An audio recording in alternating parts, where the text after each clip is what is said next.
Hello and welcome. Fit India का super hit bulletin देख रहे हैं आप, आपके साथ मैं हूं श्वेता भट्टाचार्य। नमस्कार, very good morning. Fit India के सुपर हिट बुलेटिन में आपके साथ मैं हूं साक्षी मिश्रा। तो फिट इंडिया के सुपर हिट बुलेटिन की शुरुआत हो चुकी है। खबरें भी हम आपको दिखाएंगे, हेल्थ टिप्स भी देते हैं। आप फिट रहिए, यही हमारी चाहत है। देश दुनिया की हर खबर, हर एक अपडेट के साथ में आपके सामने रखेंगे, तो अगले 1.5 घंटे तक के लिए आप बने रहिए हमारे साथ। खबर बुलेटिन में मौसम से जुड़ी भी आपको बताएंगे, क्योंकि देश भर में मानसून ने दस्तक दे दी है, जिसकी वजह से कई जगहों पर भारी बारिश की वजह से लोग त्राहिमाम कर रहे हैं। कई ऐसे राज्य हैं जहां अलग अलर्ट जारी किए हैं, कहीं ऑरेंज अलर्ट तो कहीं येलो अलर्ट जारी किए गए हैं। इस वक्त अगर बात करें, हिमाचल, गुजरात, हरियाणा में तेज बारिश का अलर्ट जो है वो जारी किया गया है। गुजरात में खासकर पिछले कुछ दिनों से अगर देखें तो अलग अलग इलाकों में तेज बारिश हो रही है और कई इंच तक बारिश जो है वो अभी तक दर्ज कर ली गई है। वहीं पहाड़ों की अगर बात करें तो पहाड़ों में बारिश की वजह से भूस्खलन की घटनाएं बढ़ने लगी और इसी वजह से कल बीते दिन कुल्लू में लैंडस्लाइड हुआ था, बादल फटा था। बादल फटने की वजह से 2 लोगों ने अपनी जान भी गंवा दी थी।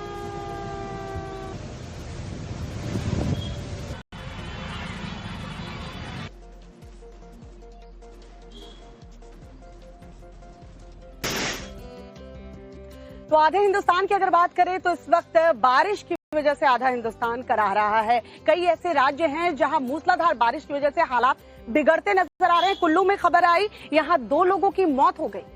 पंचमहल, सोनमर्ग और साथ में पंचमहल, सोनभद्र, यमुनानगर, रुद्रप्रयाग, कुल्लू, सूरत, अलग अलग जगहों पर फिलहाल आसमानी आफत देखने को मिल रही है। बारिश लगातार हो रही है और कई जगहों पर भूस्खलन भी इस वजह से होता हुआ नजर आ रहा है। ये 6 तस्वीरें इस वक्त आप टीवी स्क्रीन पर देख रहे हैं, कुल्लू, रुद्रप्रयाग, सूरत, पंचमहल, सोनभद्र और यमुनानगर की, जहां देखिए तस्वीरें आपको बता देंगी कि भारी बारिश के बाद हालात कैसे हैं।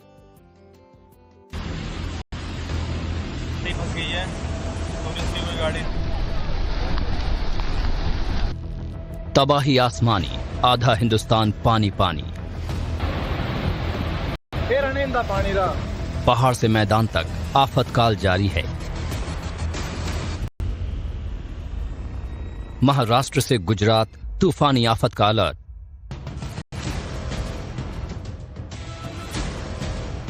यूपी एमपी में खतरे का सायरन बजने लगा है। आसमानी आफत से आधा हिंदुस्तान पानी पानी हो गया है। कहीं बादल फटने से तबाही आई है तो कहीं भारी बारिश से नदी नाले उफान पर हैं। पहाड़ से लेकर मैदान तक त्राहिमाम मचा है। तो वहीं देश के कई राज्यों में तेज बारिश का अलर्ट जारी है। हिमाचल, गुजरात, हरियाणा में तेज बारिश का अलर्ट है। यूपी के कई जिलों और महाराष्ट्र में भी बारिश का अलर्ट है। एमपी, राजस्थान के कई जिलों में तेज बारिश का अलर्ट है। अगले 3 दिनों तक भारी बारिश की आशंका जताई जा रही है। हिमाचल के कुल्लू में जहां बादल फटने से भीषण तबाही आई है, तो वहीं आज भी भारी बारिश का अलर्ट जारी है। मौसम विभाग के मुताबिक आने वाले 3-4 दिनों तक यही हालात रहेंगे। तो वहीं आज गुजरात के जामनगर, जूनागढ़, पोरबंदर, राजकोट, वलसाड़, सूरत और नवसारी में तेज बारिश का अलर्ट है। महाराष्ट्र, पालघर, ठाणे, रायगढ़, रत्नागिरी जिलों समेत नासिक घाट, पुणे घाट, सतारा घाट, कोल्हापुर घाट में अगले 24 घंटों के लिए भारी बारिश का ऑरेंज अलर्ट है। उत्तराखंड के देहरादून और नैनीताल में भारी बारिश का ऑरेंज अलर्ट घोषित किया गया है। तो वहीं चंपावत, टिहरी, हरिद्वार, उधम सिंह नगर, बागेश्वर और अल्मोड़ा जिलों के लिए येलो अलर्ट जारी है। तो वहीं यूपी के सहारनपुर, बिजनौर, मुरादाबाद, रामपुर, शामली, मुजफ्फरनगर, बागपत, मेरठ, अमरोहा, बरेली, पीलीभीत, झांसी, जालौन, ललितपुर में भी भारी बारिश का अलर्ट जारी किया गया है। तो वहीं केरल के वायनाड में पिछले 24 घंटे से भारी बारिश हो रही है, जिस वजह से बाढ़ के हालात बन गए हैं। केरल के 11 जिलों में ऑरेंज अलर्ट जारी किया गया है। तिरुवनंतपुरम, कुल्लम और अलप्पुझा में भी भारी बारिश और तेज हवाएं चलने की संभावना है।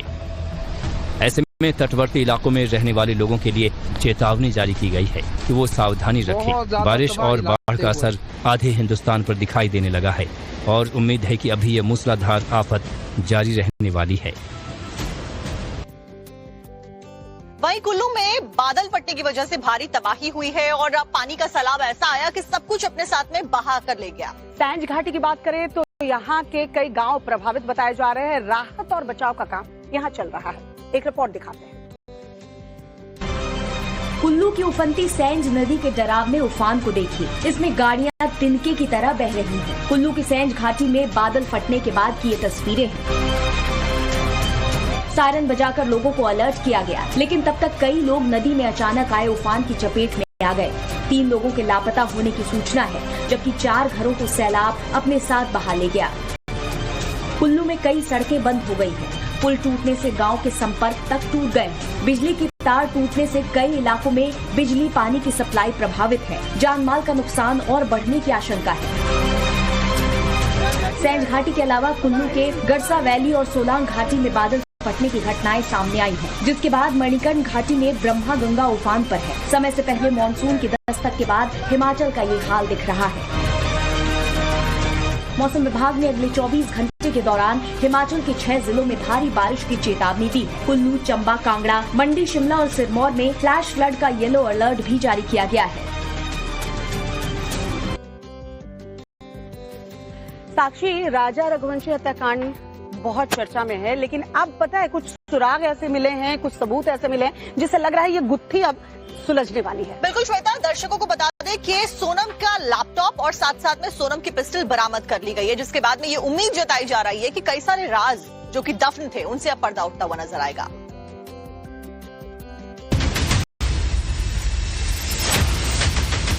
बरामद की है।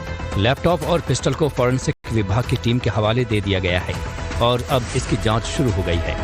इनके बाद सोनम रघुवंशी का लैपटॉप और एक पिस्टल बरामद की है। लैपटॉप और पिस्टल को फॉरेंसिक विभाग की टीम के हवाले दे दिया गया है और अब इसकी जांच शुरू हो गई है। इंदौर में बुधवार को सुबह से ही एक नाले में लैपटॉप की तलाश की जा रही थी। यहां आरोपी शिलोम के साथ पुलिस ने इस लैपटॉप को निकाला। शिलोम ने इस बात की पुष्टि की है कि यही वो लैपटॉप है जिसे उसने नाले में फेंका था। लैपटॉप के मिलने के बाद अब सोनम राजा केस में कई अहम बातें सामने आ सकती हैं। तो वहीं टेक्निकल टीमों ने अब तक आरोपियों के बीच हुई कॉल्स और मैसेजेस का पूरा डेटा तैयार कर लिया है। ये सभी जानकारियां सोनम और अन्य आरोपियों की अगली कोर्ट पेशी में उपयोग की जाएंगी। साथ ही सोनम के करीबी दोस्तों की जानकारी भी जुटाई गई है। ऐसे में अब उम्मीद है कि राजा हत्याकांड की गुत्थी को अब बहुत जल्द ही सुलझा ली जाएगी। भोपाल से खबर है, जहां 300 साल पुरानी मस्जिद को लेकर विवाद छिड़ गया है। इसको लेकर विवाद जो है वो गहराता जा रहा है। दरअसल कॉलेज प्रबंधन की ओर से ये आपत्ति जताई जा रही है कि जब बच्चे पढ़ रहे होते हैं तब आजान की जो आवाज है उससे स्टूडेंट्स को पढ़ाई करने में दिक्कतों का सामना करना पड़ता है। और क्या कुछ आपत्तियां जताई गई है, रिपोर्ट में आपको दिखाते हैं डिटेल्स। भोपाल के हमीदिया कॉलेज में मस्जिद के लाउड स्पीकर की आवाज और जमीन विवाद का मामला अब और तूल पकड़ता जा रहा है। स्कूल के प्रिंसिपल ने बच्चियों की सुरक्षा पर गंभीर चिंता जताई है। साथ ही स्कूल में पढ़ाई के दौरान सुनाई देने वाली अजान पर भी आपत्ति जताई है।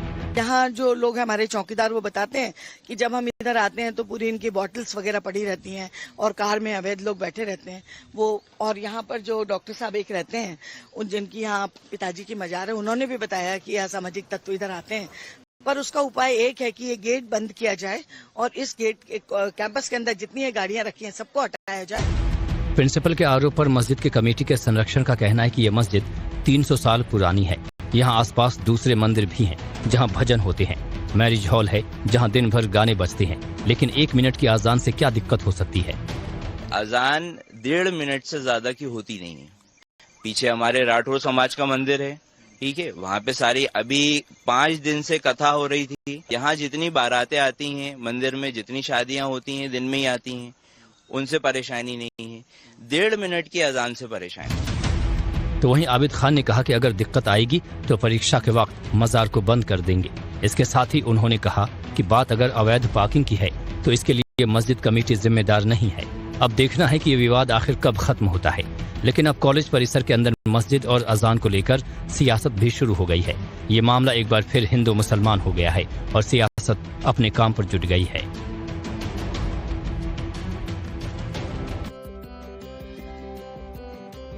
लगातार पाकिस्तान के साथ से जब से तनाव बढ़ा है तब से बड़े जासूसी नेटवर्क का भंडाफोड़ होता हुआ नजर आ रहा है। एक ऐसे ही जासूसी नेटवर्क का भंडाफोड़ अब दिल्ली से हुआ है। दरअसल राजस्थान की पुलिस के हाथ ये कामयाबी लगी है। दिल्ली में बड़ा एक्शन राजस्थान पुलिस द्वारा लिया गया है। खबर मिल रही है कि विशाल यादव गिरफ्तार किया गया है। दिल्ली नौसेना भवन से संदिग्ध जासूस की गिरफ्तारी हुई है और ये पाकिस्तान के लिए जासूसी करता था। भारतीय इंफॉर्मेशन पाकिस्तान में भेजने के गंभीर जो आरोप है वो इस व्यक्ति के ऊपर लगे। महिला हैंडलर के संपर्क में था ये आरोपी विशाल यादव। विशाल यादव के ऑपरेशन सिंदूर से भी तार जुड़े हुए बताए जा रहे हैं।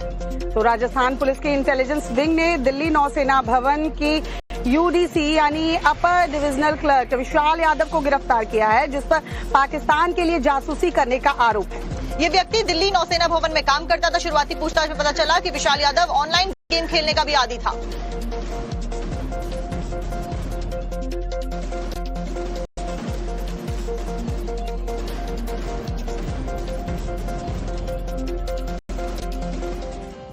और पंजाब से खबर है, जहां लगातार नशे के खिलाफ एक्शन देखने को मिल रहा है। कल इसी तरह एक बड़ा एक्शन लिया गया। पहले विक्रम मजीठिया के घर पर और उनके अलग अलग ठिकानों पर एक साथ रेड हुई और खबर यह भी आई कि उनकी गिरफ्तारी कर ली गई। अब इस गिरफ्तारी और रेड की खबर के बाद में सियासत बहुत ज्यादा तेज होती हुई नजर आ रही है और लोग इसको प्रोपेगेंडा भी बता रहे हैं। आपको दिखाते हैं पूरी खबर। पंजाब में भगवंत मान सरकार ने नशे के खिलाफ आंदोलन छेड़ रखा है। इसी क्रम में पंजाब विजिलेंस ने पूर्व मंत्री विक्रम मजीठिया को गिरफ्तार किया है। ये गिरफ्तारी आय से अधिक संपत्ति के केस में की गई। अमृतसर से गिरफ्तार करने के बाद विजिलेंस की टीम मजीठिया को मोहाली ले गई है। विक्रम मजीठिया के घर से 29 मोबाइल फोन, 4 लैपटॉप, 2 आईपैड, 8 डायरियां, अन्य दस्तावेज मिले हैं। जांच में 540 करोड़ से अधिक प्रॉपर्टी का पता चला है। तो वहीं विक्रम मजीठिया ने अपने ऊपर लगे आरोपों को बेबुनियाद बताया। उन्होंने कहा कि पंजाब सरकार विपक्ष के आवाज को दबा रही है। भगवंत मान दी केजरीवाल दी बुखलाहट मैनू चुप कराउण दी, ओपोजिशन के लीडर्स नूं चुप कराउण दी, क्योंकि बहुत घट बोलते हैं, अज वेखण नूं मिली। अज मेरे ते कल रात नूं विजिलेंस का परचा दर्ज किया और हुण मैनूं पता लग्या कि चंडीगढ़ के घर च कोई नहीं है, उत्थे ट्रैस पासिंग कर रहे अंदर वड़ गए और प्लांट कर सकते, कुछ मेरे घर च इत्थे भी प्लांट कर सकते। प्रैस नूं आउण नहीं दिता जा रहा, वकीलों नूं धक्के मारे गए हैं। कानून की हर तरीके की धज्जी। तो वहीं आम आदमी पार्टी के संयोजक अरविंद केजरीवाल ने कहा कि पंजाब सरकार ने नशे के खिलाफ जो अभियान छेड़ा है उसमें बहुत कामयाबी मिल रही है। केजरीवाल ने कहा कि पंजाब को नशे में धकेलने वालों को छोड़ेंगे नहीं। वो लोग मंत्री थे, अपनी गाड़ियों के अंदर नशा सरकारी गाड़ियों के अंदर लेके और पूरे पंजाब में डिस्ट्रीब्यूट किया करते थे घर घर में। ये वो सरकारी मंत्री थे, अपने घर में इंटरनेशनल स्मगलरों को रखते थे। लेकिन आज पंजाब के अंदर प्रो पीपल आम आदमी पार्टी की सरकार है, ईमानदार सरकार है। चाहे कितना भी बड़ा आदमी क्यों ना हो, कितना भी शक्तिशाली आदमी क्यों ना हो, किसी को बख्शा नहीं जाएगा। 2007 में जब मजीठिया विधायक बने और बाद में पंजाब सरकार में कैबिनेट मंत्री बने, उसी दौरान उनके और उनकी पत्नी के नाम पर संपत्ति में बेतहाशा बढ़ोतरी दर्ज हुई थी।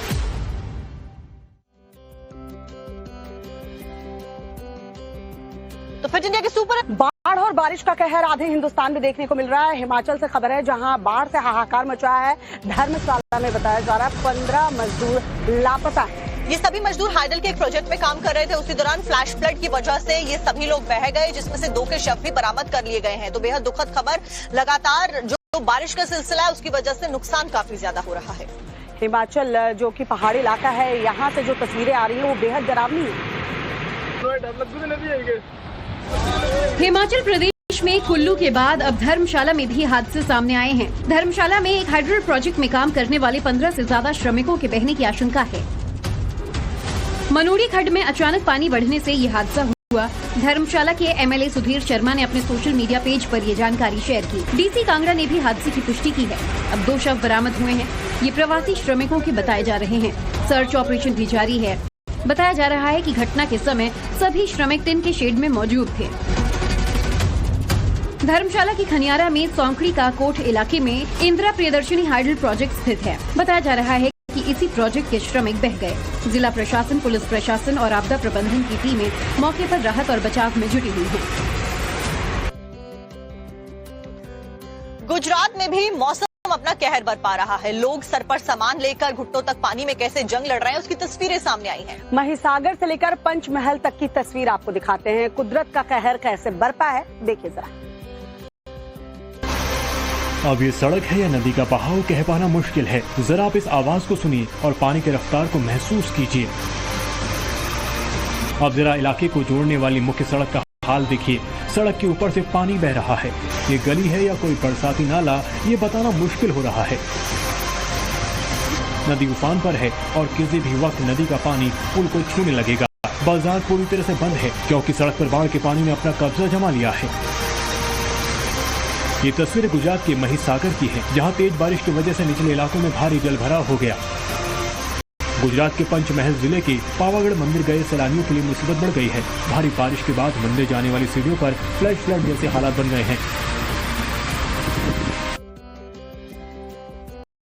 तो गुजरात की तस्वीरें हमने आपको दिखा दी। उत्तर प्रदेश की अगर बात करें तो उत्तर प्रदेश के कई हिस्सों में लगातार बारिश की वजह से हालात बिगड़ते नजर आ रहे हैं। और एक जिला है सोनभद्र, जहां पर लगातार बारिश हुई। 3 घंटे की लगातार बारिश के बाद में कैसी वहां पर स्थिति हुई है, आपको पूरी रिपोर्ट में दिखाते हैं। कहीं सड़क डूबा हुआ है, किसी के घर में पानी है, किसी के आंगन में, कहीं खेत भरा हुआ है तो कहीं नाला उफान पर है। ये सोनभद्र की तस्वीर है, जहां मूसलाधार बारिश के बाद हर जगह पानी भर गया। बीच सड़क पर टैंकर फंसा है। एक शख्स मोटरसाइकिल लेकर आगे बढ़ा, लेकिन आधे रास्ते में ही अटक गया। फिर किसी तरह उसने बाइक को खींचकर बाहर निकाला। सड़क पर 3 से 4 फीट तक पानी जमा हो गया। ओबरा के चोपन रोड शारदा मंदिर से बग्गा नाला तक सड़क पर पानी भरा रहा। तो वहीं शक्तिनगर के राजमार्ग पर जलभराव से कई वाहन फंस गए। खड़िया रेलवे पुल के नीचे भी पानी भरा था। पानी की वजह से कई घंटों तक आवाजाही बंद रही। आसपास के लोग काफी परेशान हैं। उनका कहना है कि अगर बरसात की शुरुआत में ही ये स्थिति है तो पता नहीं आगे क्या होगा। आज भी सोनभद्र में बारिश की आशंका है। बिहार विधानसभा चुनाव 2025 की तैयारियों की समीक्षा करने के लिए ही 9 सदस्यीय चुनाव आयोग की टीम आज पटना पहुंच रही है। दरअसल ये बिहार दौरा चुनाव आयोग की टीम द्वारा होना है। वहां चुनावी तैयारियों को लेकर जो है बैठक भी होगी। 9 सदस्यीय टीम पटना के दौरे पर रहेगी। तमाम चीजों को देखा जाएगा, परखा जाएगा। जो विधानसभा चुनाव होने वाले हैं उसकी तैयारियों की एक तरीके से समीक्षा बैठक होगी। कैसे किन फेजों में चुनाव होने हैं और उसमें क्या क्या तैयारी चुनाव आयोग की तरफ से होनी है, कैसे मतदाताओं को लुभाना है, उन्हें लेकर आना है बूथ तक, कैसे वो अपने मताधिकार का प्रयोग करें, तमाम मुद्दों पर इसमें मंथन होगा। तो बूथ प्रबंधन, सुरक्षा व्यवस्था समेत तमाम मुद्दों के ऊपर आज ये 9 सदस्यीय टीम मंथन करती हुई नजर आने वाली है।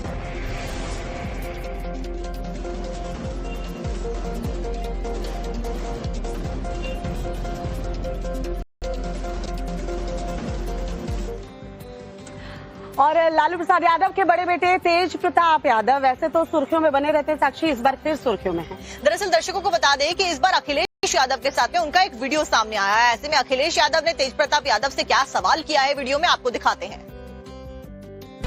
बिहार में सियासी सरगर्मी तेज होती जा रही है। कुछ महीने बाद ही वहाँ विधानसभा चुनाव होने हैं।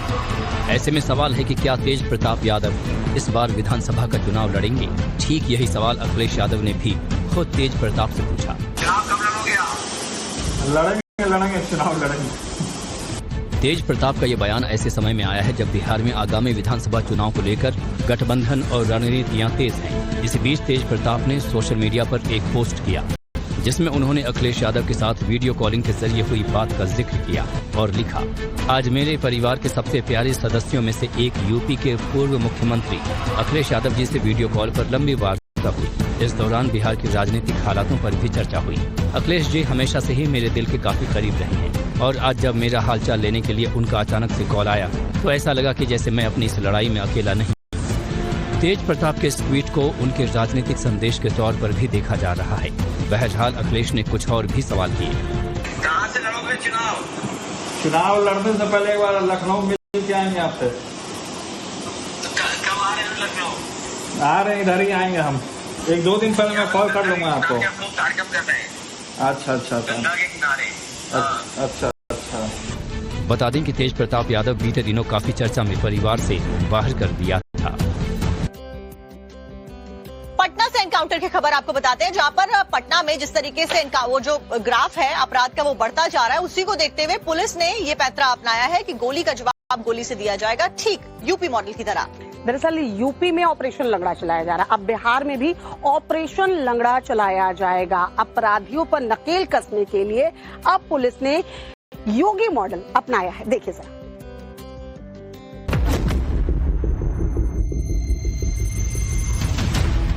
जमीन पर खून के धब्बे, रोड पर नजर आ रही पिस्तौल और घटनास्थल पर पुलिस का जमावड़ा। ये तस्वीरें तस्दीक कर रही हैं कि यहाँ कुछ तो गड़बड़ है। दरअसल यहाँ एनकाउंटर हुआ है और ये ठीक वैसा ही है जैसा कि अपराधियों के खिलाफ योगी मॉडल। मुठभेड़ के दौरान दोनों तरफ से गोलीबारी हुई। पुलिस ने ये कार्रवाई ऑपरेशन लंगड़ा के तहत की है। बिहार एसटीएफ और अपराधियों के बीच मुठभेड़ हुई, जिसमें अपराधियों ने पुलिस को चुनौती दी और फायरिंग की। 3 राउंड्स ईच साइड से फायर होने की बात सामने आई है। बाकी स्टेटमेंट्स लिए जा रहे हैं। किस तरह के आरोप थे पहले? मर्डर के केसेस में वांछित है, काफी केसेस में वांछित है। शूटर मतलब टाइप का इंसान था जो है गन वगैरह रखता था अपने साथ में, जो कि मिल भी गया उसके पास। इस एनकाउंटर में मोहम्मद रजा नाम के अपराधी को गोली लगी है। तस्वीरों में आप देख सकते हैं कि गोली इसके पांव में लगी है। मोहम्मद रजा हत्या के 2 मामलों का आरोपी है। मोहम्मद रजा है, इस पर कई आपराधिक मामले दर्ज हैं। हत्या, लूट, अपहरण, तमाम तरह के मामले मोहम्मद रजा पर दर्ज है और पुलिस के मोस्ट वांटेड लिस्ट में वो शामिल था। इस मुठभेड़ में एसटीएफ के 2 जवान भी एनकाउंटर में घायल हुए हैं। हालांकि उन्हें गोली नहीं लगी है। सभी को मेडिकल के लिए अस्पताल भेजा गया।